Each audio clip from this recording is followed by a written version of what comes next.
It's time to get lost in the midcard. This Bleav in Pro Wrestling property is brought to you by Bet Online, the continued #1 source for all your sports betting needs. Join now and receive your 100% welcome bonus on your first deposit when you use our promo code Bleav. Now, here are Jeremy Bennett and Matt Black on the Bleav Podcast Network.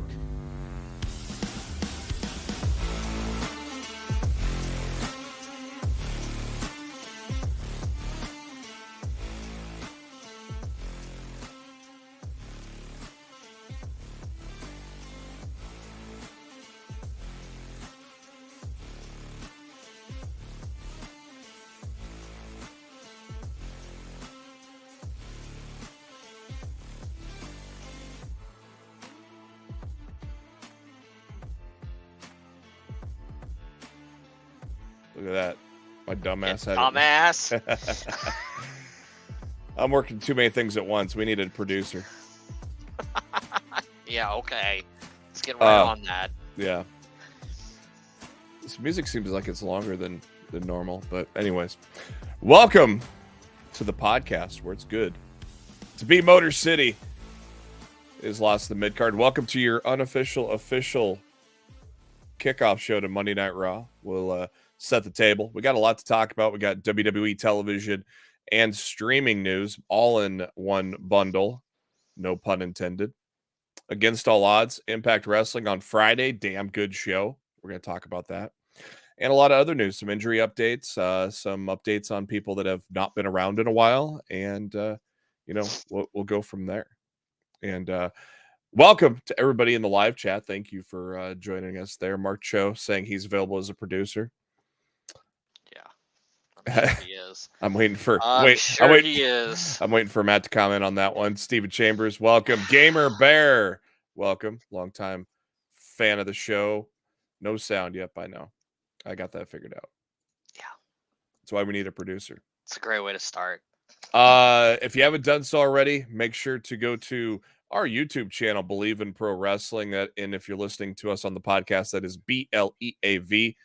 If you're watching us live, well, you can see it right above our heads right there. So piece of cake there. Make sure you subscribe, hit the bell notification so you know when new content comes. Of course, you'll get notified when our show drops every Monday, 7 Eastern, 6 Central. But also some interviews this week. Rick Ucchino has Zoe Stark already live. You can go check that out. But also, you can be notified later on this week when Chris Statlander's interview drops. So be very interesting to see what Rick has with Chris Statlander, who, of course, returned at Double or Nothing and successfully ended Jade Cargill's undefeated reign as TBS champion. So a lot to talk about there. So look forward to that coming up here this week.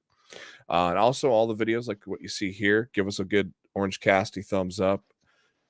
Hit the share button. Share it with your friends. The more the merrier in this glorious house, right, Matt? Yes, the more the merrier. This house of glory. I am your host, Jeremy Bennett. You can find me on the Twitter at JB Huskers, as always, my co-host. He is on the Twitter at Raw F Showtime. Mr. Matt Black, how you doing tonight? Man, I'm tired. It's only Monday. It's gonna be a long week. I'm tired. I was tired all last week, so hopefully this week I'll be better. We'll see. All hail the Queen of Marks, Charlotte Flair. Don't know what that means, MK, but Jesse Hyde, welcome to the show. WWE and Disney, a win-win. Roman will lose his belt when that deal happens. Shit, that deal happens, though. I mean, it doesn't take effect until October of 2024. So, I don't know. Yeah, let's hope it's done. Let's hope that reign's done well before then. MK, yes, not our channel, but our own Rick Ucchino has been selected to join the Fightful family, and he's going to be doing the post show on Collision. I just found out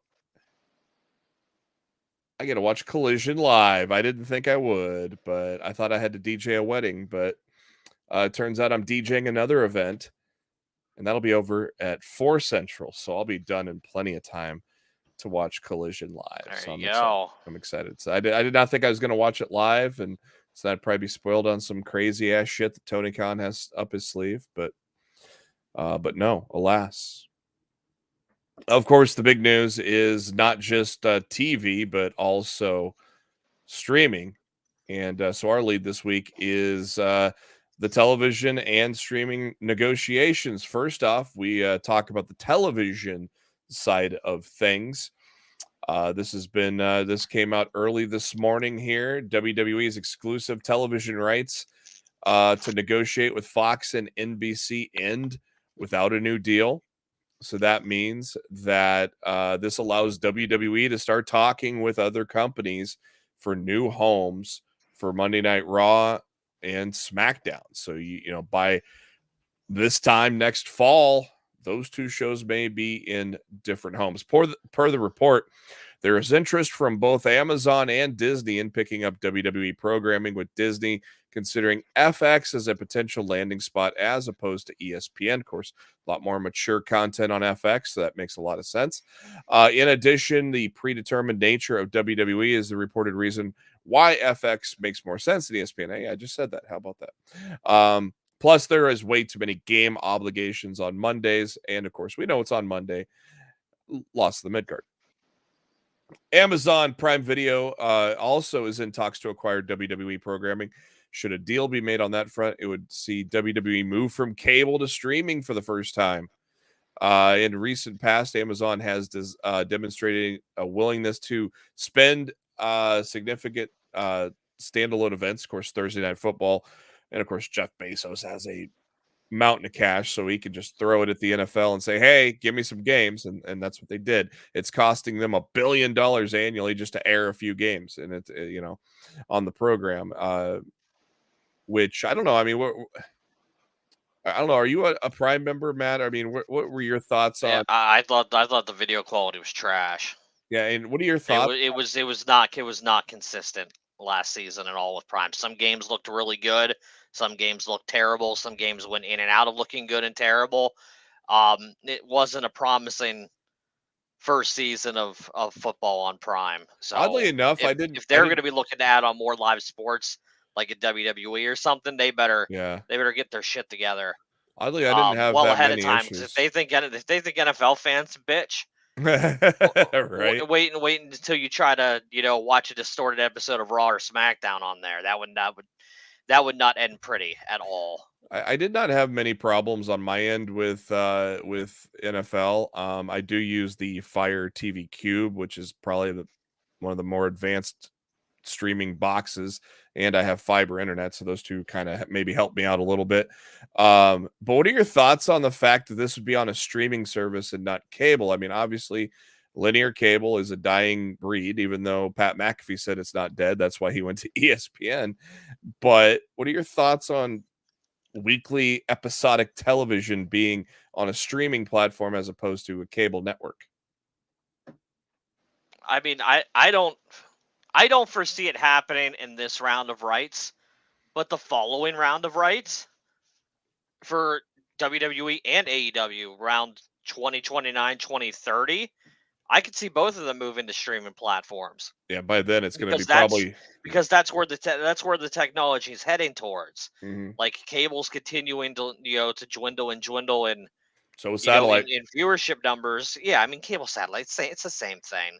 Yeah, and the streaming services continue to get bigger and more robust and more feature heavy. So like 5 years from now, when the next round of deals are up, I would not be surprised to see both WWE and AEW looking to bounce away from traditional cable and onto a streaming platform. I don't foresee it happening.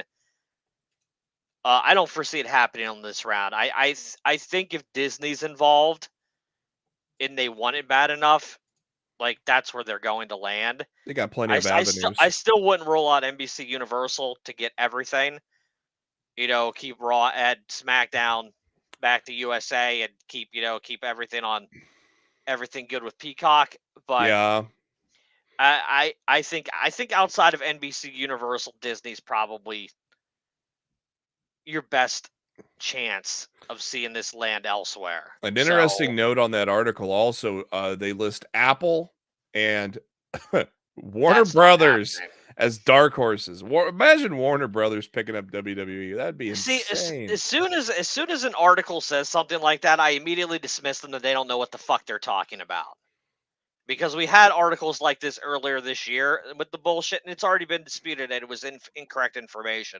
Yeah. So when I didn't know that this article named Warner Brothers Discovery, so I'm immediately dismissing everything that they had to say. I think they're full of shit, and I'll take Russell Vote's tweet over anything that article had to say in terms of where this programming might end up. I think Disney's your best option, and I think the person who wrote this article doesn't know what the fuck they're talking about. And the person that wrote that article is renowned reporter Andrew Marchand from the New York Post. So, ooh, renowned reporter. Whoop-de-doo. He made up a bunch of bullshit and threw it all at the wall and was hoping something stuck. Russell Vote's tweet regarding the TV rights negotiations. There's big time interest from WWE in a Disney partnership. Well, yeah, they got a lot of money. Not to say that other parties involved aren't enticing, but Disney is viewed as a win-win if ultimately that is the decision. Now, we focus and switch. Before we switch to streaming talk here, we'll talk the chat here. Frantic World, thanks for joining, man. Gamer Bear connections are getting better on average, but a lot of people aren't going to have great connections. So counting on that to be a functional service seems risky business. Yes, it's very, people are still not, I mean, this whole one game on Peacock or one game on Amazon Prime, the nation as a whole is not used to that yet. Obviously now they're getting their toes dipped into it, but not everybody has everything, and everything still adds up, even if you have cable or you don't. So, yeah, it's interesting. Stephen Chambers, like I said, I think the streaming thing's more of a next television I rights agree. deal than I agree, than because we're things will looking be at right now. Yeah, things will be even more evolved by 2029. Yep. So, if WWE on FX, I'm fine with it because don't have to worry about live sports interrupting. That is a good point. Obviously, ESPN is not going to be your home for it. ESPN2 maybe, but again, especially when you come into football season, there's college games on almost every night of the week. Then basketball season comes. FX is a great part for that. Ozzy, is Ripley going to be Raw champion anymore? I'm assuming they're going to make a women's world title. Don't you think, Matt? I think we're going to be looking towards the Seth Rollins championship with a white strap. Yep. At this rate, since they did the exact same thing with Asuka's title they did with Roman's. It's the same belt with a white strap. Which they said at this point, I would not roll out for Rollins title to be Ripley's new title with a white strap within the next maybe as early as tonight. I don't know. So, and it came out that they did that because to make it more equal between the men and the women. So I'm totally for that. And I love the gold background on that belt. So I'm not a big fan of that belt. There's absolutely zero reason that champion should read Women's Undisputed Championship. Yeah, that is and absolutely no reason for that whatsoever. No, WWE needs to be slapped alongside their heads for doing something that's stupid. Yeah, there is a dispute, let's just say. Frantic World in the chat. It'd be funny to have WWE on TNT and TBS and get a Forbidden Door. I mean, God, that would be a lot of fun. It ain't going to happen, but that'd be a lot of fun to think about. Yeah, never going to happen. Marcho, who? I don't know. Did somebody mention the New Day? I'm pretty sure he was referring to the Post guy. He's a TV radio guy for sports for the New York Post. Yeah, and he wrote a speculative post on the New York Post. So good for him. Ozzy in the chat. How many titles does Roman have? I think. Well, they just combined it to the one now. We got an update on kind of from Sean Ross Sapp and some information on lineage and stuff like that. We'll get to that later in the show. Back to the streaming side of things. Also, according to the New York Post, when Peacock's streaming deal with WWE is up, the Disney-owned ESPN Plus could be a contender for streaming rights, having held talks during the last round of streaming negotiations. However, the WWE network already lives on Disney Plus in some parts of the world. Yeah, it does. Yeah. I mean, that certainly doesn't seem to be out of the realm of possibility. If they, I mean, I'm all for a switch if they promise what Peacock is yet to deliver on, like skipping matches and things like that, being able to rewind live, simple things that the original app did. I'm half It would be tempted. nice not to have random ass commercials 5 or 6 times throughout a pay-per-view to the point where WWE has to put in stupid video packages that have nothing to do with the pay-per-view itself just to fill that time. That would be really nice. Every once in a while, they make sense to what's going on. I would love to have a reason to not have Peacock anymore. So if they want to move the WWE network, quote unquote, to another streaming platform like Disney Plus, I'm all for it. I've had Peacock since day one, but literally I literally only use it for WWE. I don't use it for anything else. I used it to watch some shows, like old shows, and then there's some new movies that are on there, like the new Batista movies out there, which I've yet to watch, but yeah, I don't, and I already have ESPN Plus because I have that bundled with Hulu and Disney Plus. So I mean, I already got that too. So hey, I don't particularly want to see WWE land on ESPN Plus because I don't want them to get any ideas of what the UFC has been doing. Because you've already trained WWE fans that your monthly pay-per-view isn't worth more than $10 a month, and most people are paying $5 for them now. So if you want to all of a sudden bounce out that you want to start charging $65 to $70 for monthly pay-per-views again, yeah, that's not going to fly with this audience that has already been trained not to pay those prices anymore. That's not going to work. What's going to fly is NordVPN subscriptions if they do that. Yeah. Let's see. Elsewhere, Amazon Prime Video also in talks. I am not a big fan of, even though I use Fire TV Cube, I'm just not a big fan of their layout. So but again, that could be a lot better in 5 years. True.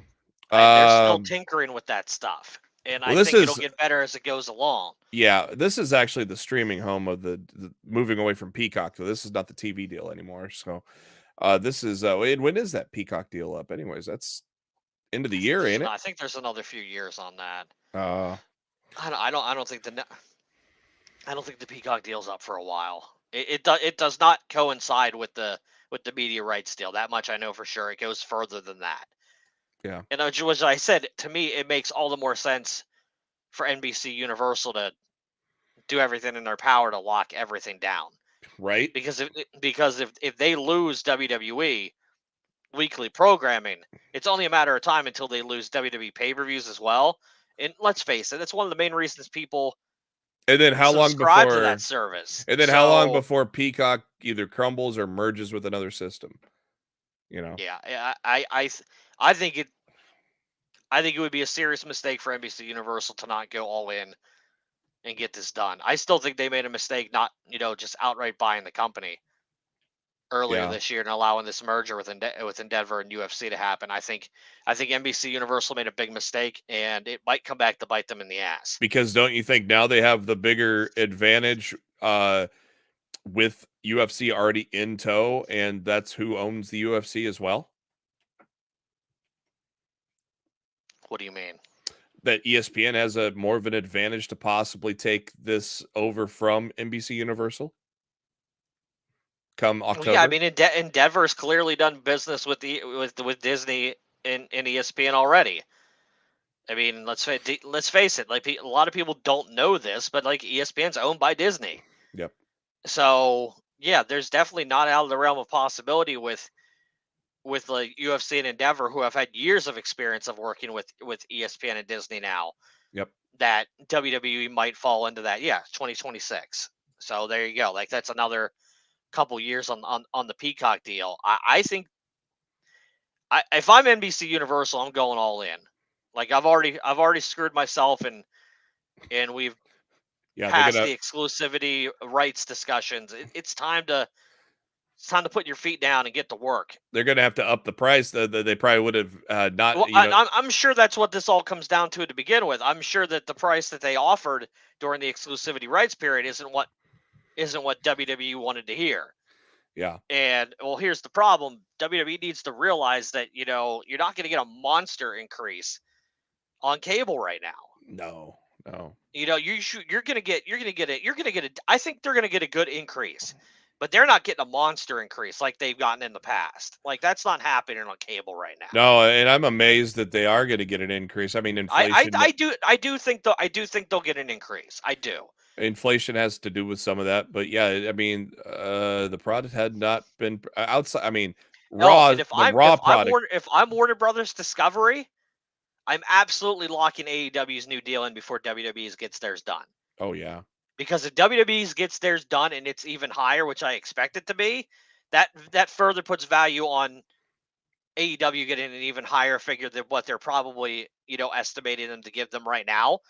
So if I'm WBD, I'm everything in my power I'm doing to get that AEW deal done and finalized before WWE's deal's announced. yeah. You don't want to put yourself in that situation. It's like the NFL contracts. When one quarterback signs like the biggest contract signing in NFL history, then all the other free agent quarterbacks are like, now you got to pay me, bitch. And then and then that got all screwed up when Cleveland offers an idiotic amount to Deshaun Watson. So Cleveland's known for doing a lot of stupid things. So yeah, moving along. Look at this. Look at this. We're talking Impact on this show. Yes, we are. I am stunned. Here we are. We have a graphic and everything on the screen of Impact Wrestling, but my God, did they put together a good show on Friday? Didn't they, Matt? They made us eat our words last week, JB. Right? Because we were on here and we were very vocal about the fact that these typical Friday Night Impact Plus shows don't matter. And they were said, "All right, bet, hold my beer." Yeah. And Impact put on. Not only was it, look, I'm not saying that these Friday night shows aren't good. They're normally good shows. They did some title changes. One in particular that I guarantee nobody saw it coming. No. Especially after Aldis won the 8-4-1 match earlier in the night. You're like, all right, it's locked. Aldis and Macklin at Slammiversary. So for freaking Alex Shelley to become the Impact World Champion. There were some shocked faces in the crowd. Dude, everybody was shocked. People there were shocked. People on the internet were shocked. People watching everywhere. Everybody was shocked. And that's awesome. Look, freaking Impact actually did something cool for their fan base. And I think this is going to pay dividends for them. All right, Cho. In the months to come. All right, Cho. Why are you to blame? Tell us why you're or do you know, Matt? He messaged me as I was not watching Impact Live. I was watching Rampage. And he messaged me about 10 minutes into the match, and he said, OMFG, Alex Shelley won. Yeah. And I'm like, you're lying out of your ass. I'm on Twitter right now. My timeline would be blowing up if this happened, so just shut up. And then, 15 minutes later, Shelley actually won. So, of course, now Mark Cho's taking credit for speaking it into existence, so to speak. You were saying hold my beer. I was holding a beer. I was at a birthday party, so Cho messaged me that. I'm like, no shit. I'm like, son of a bitch. All right, I better watch this, baby, which I did today. So yeah. Do you Stephen Chambers thinks he's gonna have a short title reign? No, Aldis is not locked in. I think Shelley's gonna beat Aldis. Locked in. Is he? I thought it was only a short-term deal. Oh, you mean locked into a long-term? Yeah, you're right. He's not under a long-term deal. I think Shelley wins. So yeah, Shelley could we don't know Shelley's contract. I know Shelley recently signed a deal with Impact. I don't know for how many years it is, but if it's a multi-year deal, yeah, there's a very good chance they could run with the guns for a while. Yeah, because they've got both of those guys potentially under long-term deals, and Aldis's deal probably only runs through later in the summer, early into the fall. And can't you cash in the X Division title for a world? No, stop that. I do not. You know it's going to happen. No. They ain't going to break up. They're not going to break up. That's exactly what it would lead to, and you know it. They'd ruin everything. MK's with me. He read my mind, literally. He posted that as soon as I started talking about it. Absolutely terrible idea. 1,000% against it. That's going to main event. Impact, don't ruin a good thing. That's going to main event Bound for Glory or whatever's in the fall. No. Impact, do not ruin a good thing that you've done for yourself. It won't break them up. Don't do it. You stop. Don't do it. It's going to be an amazing match that we need to see. No. I'm tired of option C. F in the Because chat if you want honestly, every time option C is used, it devalues the importance of the X Division Championship. Honestly, option C needs to go away. One, because it was created by Austin Aries, and fuck that guy.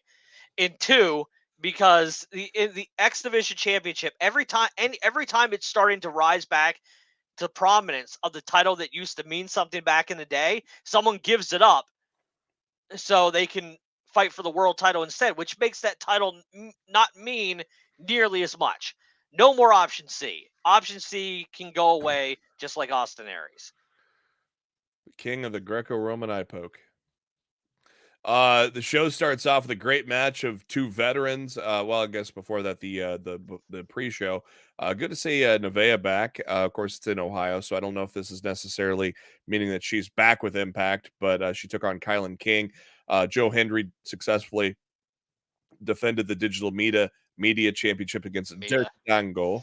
The Mita Cha. Two great veterans kicking off the show, Frankie Kazarian, Eddie Edwards. I thought that was a great opener to kick off what was a great night. Bullet Club taking on the Good Hands. That was no surprise. They're still a good match, but I don't think anybody thought the Good Hands were going to win. Dog collar match, that would have been really bad. That would have been a very bad decision. Oh, yeah. That would have been really bad. Sometimes there's a shock for a good reason, and then there's a shock for a bad reason. In the Good Hands beating the Bullet Club on Friday night would have been a shock for a very, very bad decision. I like Brian Myers, but to me, the Good Hands are like FTR light. They're trying too hard. They wish they were FTR. That's why I said light. No, the Good Hands are like Techno Team 2000. Oh, hey. Yeah, I said it. Don't besmirch that name. The dog collar match between Masha Slamovich and Killer Kelly. Damn, that was good. I loved it. Absolutely loved it. I was hoping Kelly was going to win, but yeah, I gotta wonder. It doesn't seem like they believe in her over there to give her any type of substantial push. I gotta wonder, especially since she was GCW champion, that they're gonna put that title on her at some time this year. Well, she dropped it to Blake Christian. Blake Christian, yeah. But yeah, I mean, since she was GCW World Champion, I kind of wonder if she's going to be. I don't know if Impact ever wants to dare go into that run again after what happened with Tessa. I think they might never risk putting their world title on a woman again after that. No, I'm saying Knockouts Championship, not world. Oh, okay. I thought you meant world. I thought you meant world title. Knockout. Yeah, yeah. I could see her having a run with the Knockouts Championship at some point. Like, yeah. I don't foresee it anytime soon. So that's kind of why I didn't see or wasn't surprised that she did. I wasn't surprised that she won that. I wasn't surprised that she won either. But I wanted to see Kelly get something. It feels like I don't feel like they're using Kelly to her ultimate potential over there right now. Is this so weird to you that Trey Miguel's a heel? I don't like him as a heel. It just doesn't seem right to me. Yeah, I don't like, honestly, I don't like anybody in that group, like of that Rascal faction. I don't like any of them as heels. I think they all make so much more sense as as an underdog baby face. Yeah, it's like imagine imagine Wes Lee on NXT as a heel. Like, yeah, I don't like that. I don't like that idea at all. And I haven't loved Miguel's heel persona. I mean, he still kills it in the ring every time, but I'm very glad that Sabin won. Yeah. Like, I thought Sabin was gonna win last week. I kind of had a feeling that Sabin was gonna win, but nobody could have convinced me that Alex was gonna win, especially after Aldis won. Yeah. Like, let's say Bully Ray would have won the 8-4-1 match. Then I could have been like, oh, maybe Alex Shelley is gonna win this main event here. But when Aldis won, that's all they've been building to for like the past 2 months is Aldis and Macklin. So the fact that they went away from that is shocking. It's absolutely shocking. I didn't get spoiled on the 8-4-1, so going into it, watching it today, I thought Bully was going to win because I knew Alex Shelley won the world title. So going into it, I thought Bully was going to win that 8-way. But I like the 8-4-1 concept where you go right into a fatal 4-way. I kind of like that idea. I don't know. What did you think about doing Yeah, 8-man tag. it's not a bad match, Slab. I don't hate it. I mean, Yeah, it gets more people and it gets more people involved in the title picture. and then you go right into the fatal 4-way. So if Yeah. somebody's gotten their Well, I'm ass just saying. beat, I mean, that gives you 8 yeah, contenders for yeah, the Impact World Championship. You're doing it's almost like you're doing a mini one-night tournament in one match. yeah. You It's know, all in one from the match. 8-man Yeah, to the 4-way to one winner. I mean, that's pretty cool. It's like an 8-man tournament in one match. I actually like it. yeah. I hope more companies Adapt it. utilize that concept in the future, whether it be WWE, AEW, or or all of them, Ring of Honor. You know, Because that's what makes it unique is to go right into the fatal 4-way right after that bell rings on the tag match. And yeah, no, I yeah, think it's cool. I dig it. it was great. I loved it. Nick Aldis winning, probably not a big surprise, but at No, the it same wasn't time, because, like I said, Aldis and Macklin has seemingly been the plan for months now. So everything was going according to how I envisioned the show to go yeah. until the end, and I was just like, "What the fuck happened?" And Scott Tamori came out and clocked Bully Ray. Got his revenge for getting put through a flaming table. So that kind of set things in motion for Aldis to get the win there after the Kings Lynn Cloverleaf. Part of me still wanted Heath to win. I'd like to see Heath as a world champion one day, but maybe in time. That was never going to happen heading into Slammiversary. They haven't used him No. in that mindset to see that happen. Tag match between. Oh, can they coexist, Matt? Can they coexist? Hell, they even hugged at the end of the match. I think they coexisted just fine. Deonna Purrazzo and Trinity defeating Giselle Shaw and Savannah Evans. Nothing they did on Impact Programming leading up to this match made me think that, despite the fact that they were going to face each other at Slammiversary, that they wouldn't be able to get along and win this match.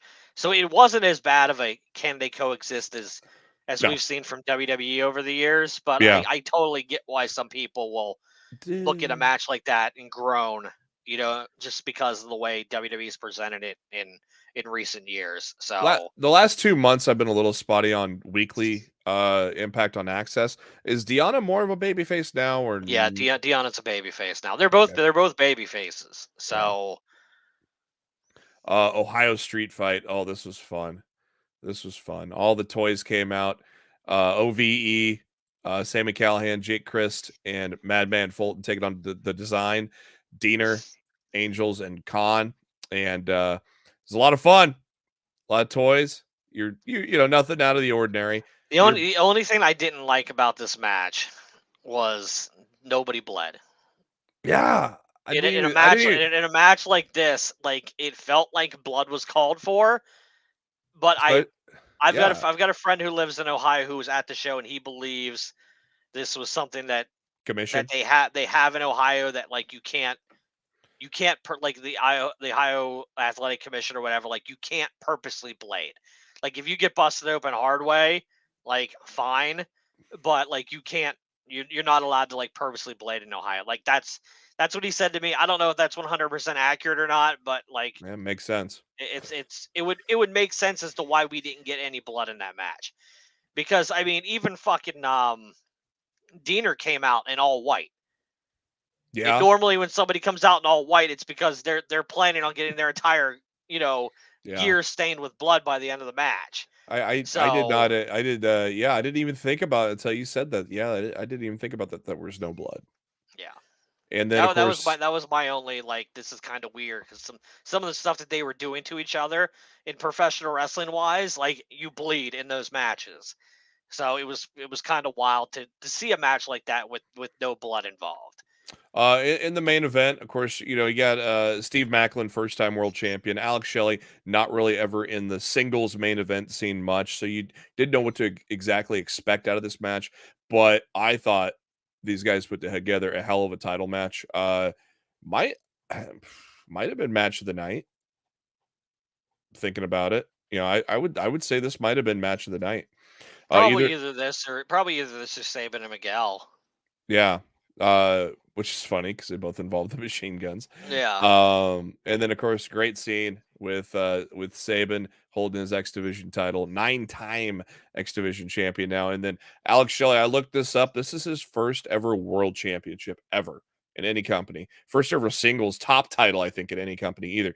Obviously some of the indies. I don't think he's never been a top guy in any of the indies in a singles realm either, let alone a world champion. Now he is Impact world champion. It's pretty damn cool to see throughout a 20-year career, ain't it, Matt? Yeah, it's well deserved. It's absolutely well deserved, and like I said, there's no way I saw it coming. And honestly, if anybody tells me that they saw it coming, I don't believe them. No, I don't believe you. I'm no. sorry. No, I looked at my phone, that text from Mark Cho, and I'm like, oh, okay. I wonder if he messaged you at the same time he messaged me and he was lying to you, or if he actually messaged you after the match happened. I don't have my phone on me, so it's charging, but I'll check and see what time it was. Yeah, give me the timestamp after the show, because I'm curious if he tried to troll us both at the same time. And then it has been announced for Impact on this Thursday. Both Sabin and Shelley will lead off as the show as champion. I asked, let me see. He told me crazy show that Impact had. Nah, it would have been off the air by 11 your time, right? Yeah. Okay, so it was out. He didn't text me till after the show. Okay. All right. So he only tried to troll one of us. Thanks, Chow. Oh, here we go. Option C is loading up in the chat. Steven. No. Option No. C. It was and then show. Yeah, he sent me. He goes because I go. He goes, crazy show. I'm like, oh, cool. He goes, any titles changed? He goes, well, you'll probably see it, and then sent me the graphic. Yeah, so I said, what? In all caps, and then I said, wow, right after that. So, and then good for them. So of course I'm happy for them. Matt and I, our 8.5 year reign and this podcast have always been fans of the Machine Guns. So, gotta beat them. Scroll up to Chambers Dynamite post there, because I got a little mini rant. I got a little mini rant about this card. Did you see the graphic that they posted though? It was like the old school thing. It's very cool. Yeah, I dig that. Cool. Here's my problem. Tony Khan was 2 title challengers away from putting on maybe one of the best episodes of Dynamite ever. I will be there this Wednesday night. Oh, that's right. You're going to be there. And after Dynamite went off the air, I was amped, because I'm like, we got that 8-man tag, and we got the trios match, and we've got Cole and MJF, and we're gonna have Tony and Britt, and they fucking put Sky Blue in the freaking title match with Tony Storm. And let me tell you, I saw Sky Blue in person last month in Baltimore. She worked a dark match, and I sat at ringside and could watch the match up close. And it was by far one of the worst matches I have ever seen attending a wrestling event live. Like, the fact that she's getting a title shot this Wednesday is awful. And the fact that Jake Hager, of all people, is getting the TNT title shot against Wardlow is baffling. Yeah. When's the last time Jake Hager did anything of note to deserve a freaking title shot on Wednesday? Except for his hat. His hat has had the most note. If Wardlow and Tony Storm had better challengers, this Wednesday's Dynamite might be the best Dynamite card they've ever done. Like Tony literally screwed 2 title matches up, and like kind of killed the overall show. 3 out of 5 matches gonna be great. The 2 title matches, I'm not expecting anything from either of them. Yeah, that main event's gonna be great. And then of course 6-man tag's gonna be Hung Bucks are back. Yeah, I like that. I like that flyer, man. That thing's cool. I hope they keep doing that. It's very cool. I think they're just doing it because this is where the first AEW Dynamite was. So it's they're kind of like retroing things this week. Yeah. I mean, how retro can you be? Your company's only been up for 4 to 5 years, but option no, D. there is no option D. There's no option C. There's no option anything. Stop it. Gonna be a short match. I saw an article today where Sky Blue got kicked out of church for setting someone on fire. Yeah, she said that on the Hey EW yesterday with RJ City. MK in the chat. Matt, don't hate on Sky Blue. They went 20 minutes on a house show and it was good. I like Sky Blue. She's good. She's good. Maybe it was her opponent in the dark match, but I'll tell you what, she didn't do good against that opponent. So if Tony can carry Sky Blue to a good match, cool. I know that Athena carried her to a good match on Ring of Honor a few weeks ago. So I mean, there's possibility that could be done. But I'm telling you, what I saw with my own two eyes last month, it was a terrible match. And I'm not expecting a good match on Wednesday. So if Tony can drag a good match out of her, I'll be pleasantly surprised. Not breaking news, but breaking out of Fightful Select on their Patreon. Looks like they may be repackaging Mansoor and Massey. But, I mean, are you surprised? Ever since Maxine basically is now the manager for Alpha Academy, that should not be a surprise. But it looks like though it was funny at times, you're definitely not going to get ahead in the company with that gimmick. So that's probably going to be the best for both of them, especially, both Mason and get rid of that Retribution name first off. Both Mason and Mansoor, good talents. So, but it looks like I'm not sure what they're going to repackage them as, or if there'll even be a tag team after they're repackaged. But it sounds like the days of Maximum Male Models is done.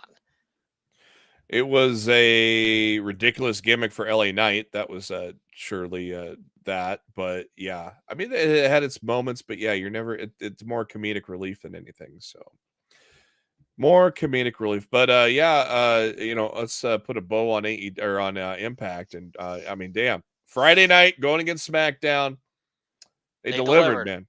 Delivered, yep, top to bottom. Absolutely. Top to bottom. All right, let's move on. We are well into the show here.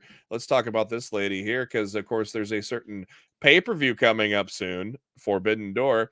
Mercedes Moné gave us a little bit of an injury update here and showed a photo of her injured ankle. And, of course, this happened at New Japan Resurgence in the finals for the first ever New Japan Strong Women's Championship against Willow Nightingale. And,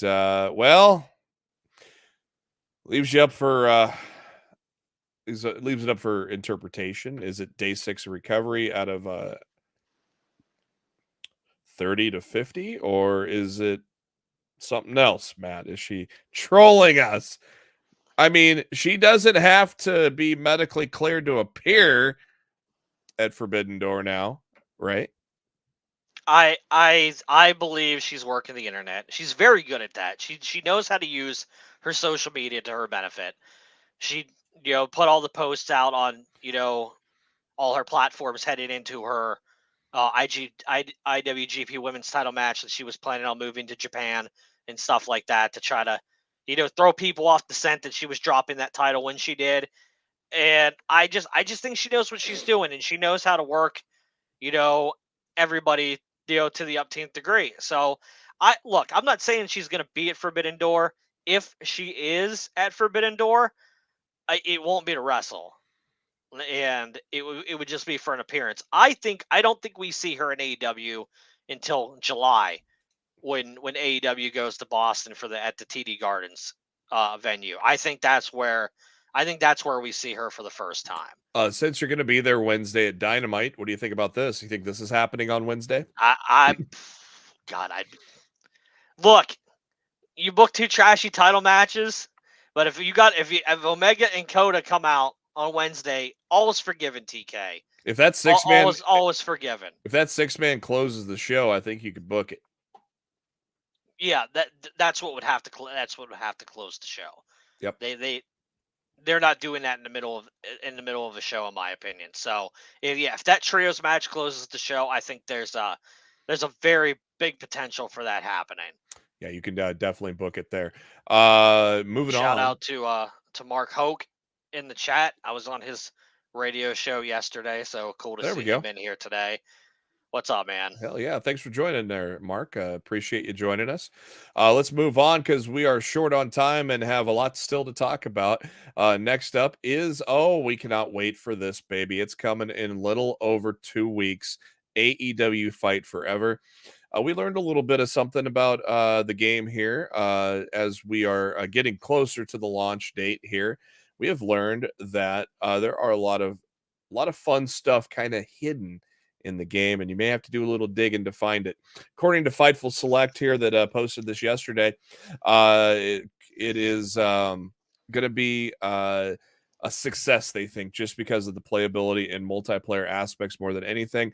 Some of the criticisms are going to be a limited creation suite, but hey, we're starting from scratch. You are not going to get a full robust thing on a brand new title in the beginning, but this is going to be an evergreen, possibly title, hopefully an evergreen. A lot of companies. I think we'll get a sequel in 3 to 4 years, but we're not. It's not going to be a yearly title that we've seen from the way WWE runs things. A lot of companies. I think 3 or 4 years we'll see a sequel. They plan on supporting this game for a while, man. A lot of companies promise that, like Call of Duty last year, and then completely rebuff on it, which is annoying. But some of the criticisms are the repetitive clothing and story mode and creation suite. Well, these are things that can be updated and added constantly, easily. Yeah. It's going to be okay. But the main thing is the two biggest things are going to be multiplayer and playability, because though we like our created wrestlers, much like us bitching on Twitter, we're the minority. The casuals are going to take to the playability and able to play online. Those are the two things. So if they got that wrapped up, that's going to be a good base to get a bigger. I'm very much hoping for a stable online. So it has been discovered that a funny rib was included in the game. In an exploding barbed wire death match, there are two options for a finish: a completely brutal explosion, everybody dies, or a dud like what happened at Revolution. I think that's kind of funny that they're making fun of themselves there. Yeah, that's fine. Like we knew that if you saw some of the in-game options earlier. Yeah. Earlier this month, you knew that this option was in there. So I mean, it's funny, but it's fine. I thought the mini games trailer that they released this afternoon was pretty cool. I gotta check that out. It's definitely not going to be for everybody, but I think that's going to bring a lot of replayability value to people, and I also think it's going to allow friends to engage with friends who aren't wrestling fans. Yeah. And that they'll pick up and enjoy the party style aspect of the game, and that might get them into AEW. I mean, the Aki games in the late 90s got a lot of people into WCW who weren't wrestling fans at the time. Yeah. I think this game has the potential to really be a crossover hit, to the point where there's going to be a lot of people that will enjoy this game who at one point didn't even know AEW was a thing.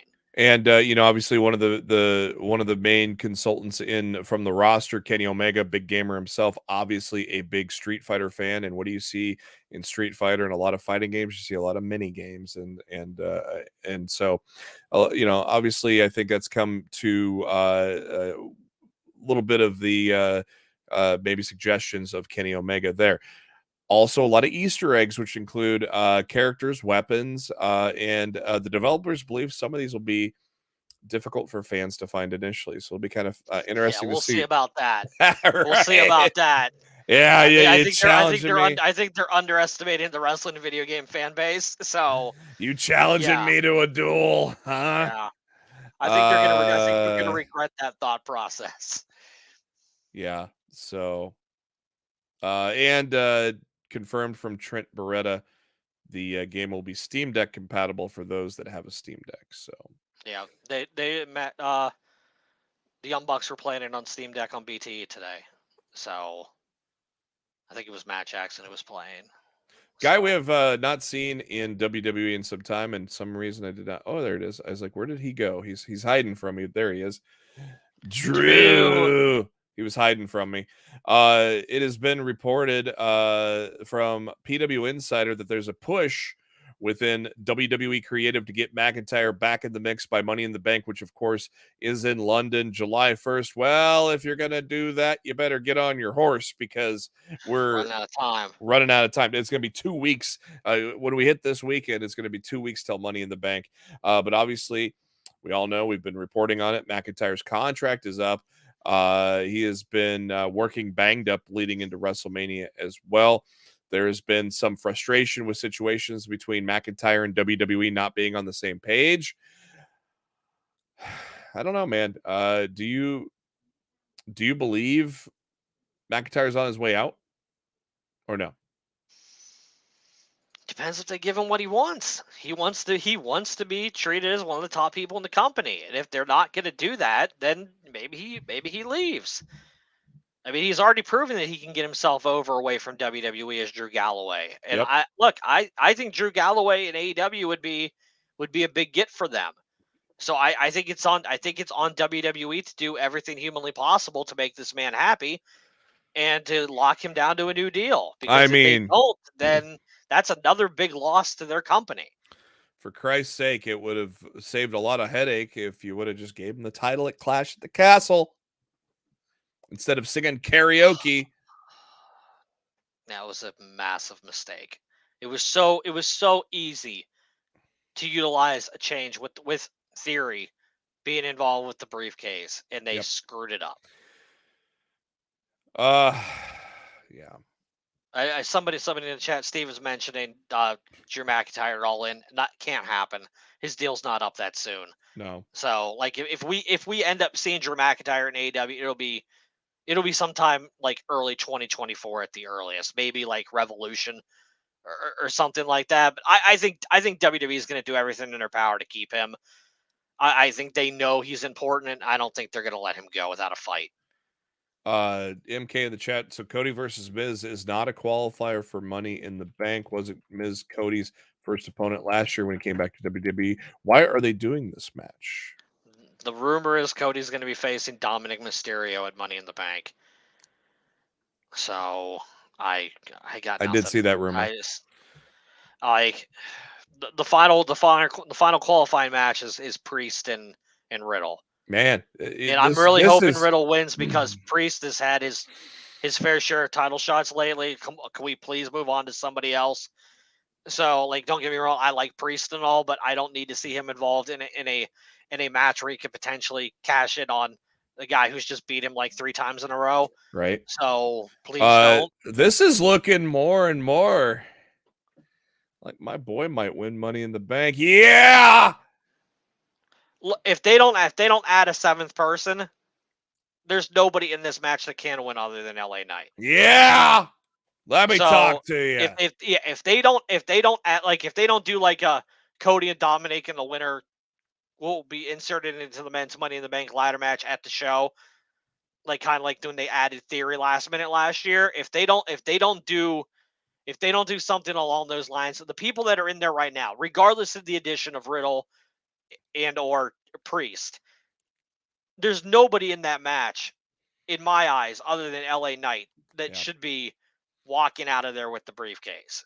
God, I almost feel like if there's not a 7th person added, he's a lock at this point. I mean, he was way over on SmackDown last Friday. So he's over everywhere. Everywhere. This isn't it keeps growing, anomaly, man. It keeps growing. Yeah. He's literally gotten himself over all by himself because there's nothing WWE's done to help him get over. No. He's literally organically gotten over on his own. And that shows how powerful that he is as a performer. We got 2 things. We got 2 things left to talk about, but one's very quick. Congrats to this guy, Gunther, for becoming the Intercontinental Champion for over a year, which means he's now roughly about 70 days from passing the Honky Tonk Man. And then we can start talking about who made dethrone Gunther. Do you have any inklings on who made dethrone him? I mean, for God, I'd love to be Sheamus. No, I've maybe Drew. Yeah. But I mean, I think Drew wants to be in the main title picture. I think Drew wants to be feuding with Rollins and shit. So I don't know if Drew would be happy with it with an Intercontinental title reign right now. I don't think that's what he's looking for. I think he's looking for a top of the company push right now. So at that point, I don't know who they're gonna put in front of Gunther to beat him right now. Sheamus Gunther, that's 2-1, right? Sheamus or Gunther's beat him twice, and Sheamus ever beat him? There's a 2-0.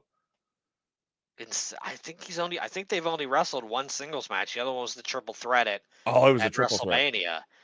And I say Drew get pinned in that. I say I feel like Drew got pinned in that triple threat. Well, Sheamus would need to be traded to Raw. He's SmackDown right now. Right. They moved Sheamus's white whale to the wrong brand. So unless they want to bounce Sheamus in the entire Brawling Brutes faction, because I don't hate foresee. this idea either. But MK having Montez Ford to dethrone him. Montez Ford's also on SmackDown. Oh, that's right. I don't want Riddle to do it. I want Sheamus to do it. Riddle's a more likely possibility because he's on Raw. Yeah. So I want Sheamus to do it. Fine. Hey, Adam Pearce. Sheamus was the right call for the end game of this. But Make it official, Adam Pearce. Make it official. We got a trade. Make it official. They could easily do a trade. Last up here, we're going to talk about that baby there. Of course, as you know, we are getting some new titles, and they're kind of streamlining things. Fightful Select has kind of a little more insight onto that. They've been making an effort to streamline their championships. Asuka given her new title belt that looks just like Roman Reigns's, but with a white strap, to clean up the whole SmackDown Raw situation, because I don't think anybody wanted a title handoff anymore. That was about the last thing anybody wanted. And obviously, I said this earlier, but they wanted to have Asuka's title look like Reigns' to portray it on an even plane, which has been the case over the last several years as the women's titles have looked like the men's. The only thing I don't like about the titles is the fact that it has the words undisputed on it. Yeah, it's like, kind of other dumb. than that, like, it's fine. The Rhea Ripley's championship will be receiving some other sort of adjustment as well. We've already mentioned that. It's probably going to be the women's version of the world title, which is perfectly fine there. As reported previously from Fightful, the idea to unify the titles were only combined when Roman Reigns was sidelined when he had gotten COVID after day one. There were internal plans last summer and fall to have the titles separated. Oh, yeah, like our idea for Clash at the Castle. But those got nixed. I wonder who nixed them. Shortly after WrestleMania, plans were made to split the titles again. Didn't happen.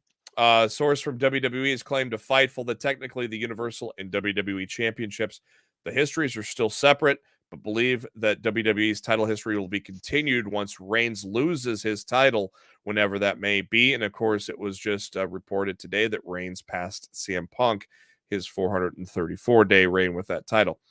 The women's tag team titles are being combined. There were several in NXT at the time of the formation of the tag titles that were confused as to why they were being created in the first place. Fightful was told there were plans in order to combine both titles going all the way back to April when the draft occurred. They were told that the women's tag titles will appear on NXT programming when needed. Of course, you've been seeing a lot more main roster stars come in lately as well. So you're going to kind of see the women's tag titles champions. So basically, Shayna Baszler and Ronda Rousey are going to kill an NXT tag team here sometime down the road. I think it's in 2 weeks' time.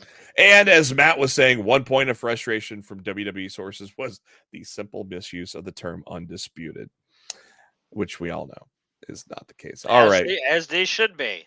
We took up the whole show on headlines, which is perfectly fine, perfectly great. I appreciate each and every one of you for joining us in the chat. Make sure you subscribe to Bleav in Pro Wrestling YouTube channel. Hit that bell icon.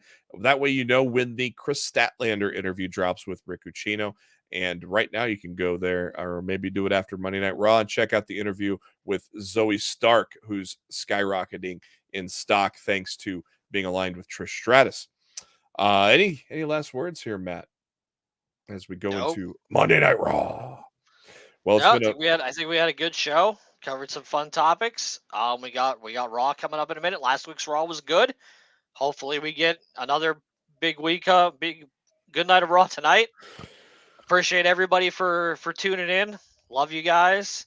We do this for you. So happy that y'all come out and chat with us every Monday night before Raw. Absolutely. Once again, I'd like to thank everybody for joining us. It's time to head to Monday Night Raw. But thank you for tuning in to Lost in the Midcard. We'll be back at you 7 Eastern, 6 Central next Monday. And as always, we are brought to you by Bet Online. Have a good one.